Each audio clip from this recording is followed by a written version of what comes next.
নব্বইয়ের দশকে প্রেমের সংজ্ঞা বদলে দিয়েছিল বলিউডের সুপারহিট ছবি আশিকি। সেই ঐতিহাসিক প্রেমের গল্পের নতুন অধ্যায় রচনা করতে চলেছেন বলিউডের জনপ্রিয় পরিচালক অনুরাগ বসু। তার আসন্ন সিনেমা খুব সম্ভবত আশিকি 3-র শুটিং এবার জমে উঠেছে পশ্চিমবঙ্গের ডুয়ার্সে।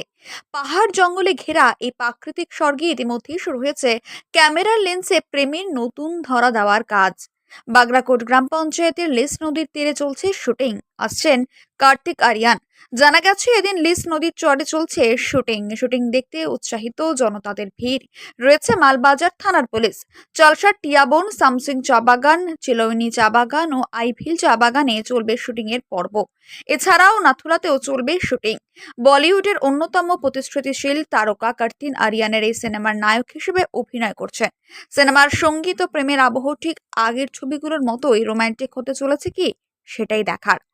Barfi, Jagga Jesus, kites, life in a metro, gangster, murder, সায়া, লুডোর মতো অসাধারণ সুপারহিট সিনেমা তৈরি করা পরিচালক অনুরাগ বসু বর্তমানে চালসার একটি হোটেলে রয়েছেন। 2012 সালে বরফি সিনেমার জন্য ফিল্মফেয়ার অ্যাওয়ার্ডে সেরা পরিচালক নির্বাচিত হওয়া এই গুণী নির্মাতা 27 মার্চ পর্যন্ত ডুয়ার্সে থাকবেন এবং বিভিন্ন লোকেশনে শুটিং করবেন। ডুয়ার্সের অপরূপ প্রাকৃতিক সৌন্দর্য এবার বলিউডের রূপলি পর্দায় ধরা দিতে চলেছে, যা এই অঞ্চলের পর্যটন সম্ভাব্যকেও আরও উজ্জ্বল করে তুলবে।